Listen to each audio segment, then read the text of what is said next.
معزز سامعین کرام، السلام علیکم ورحمۃ اللہ وبرکاتہ۔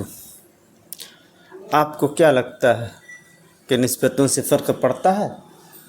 جی، نسبتوں سے فرق تو پڑتا ہے۔ گندم میں کنکر ہوتا ہے، کیا وہ کنکر گندم کے بھاؤ نہیں بکتا؟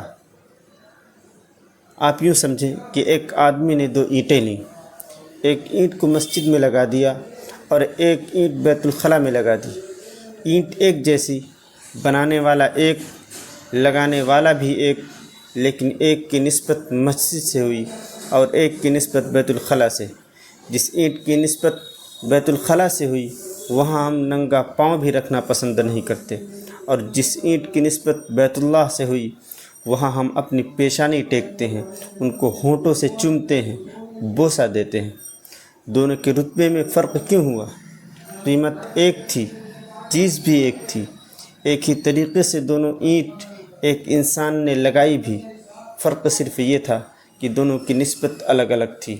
ہم اپنی نسبت اللہ والوں سے رکھیں گے تو یقیناً بہت فرق پڑے گا، اس لیے ہمیں چاہیے کہ ہم اپنی نسبتوں کا خاص خیال رکھیں۔ اللہ تعالی ہمیں عمل کی توفیق مرحمت فرمائے۔ السلام علیکم ورحمۃ اللہ وبرکاتہ۔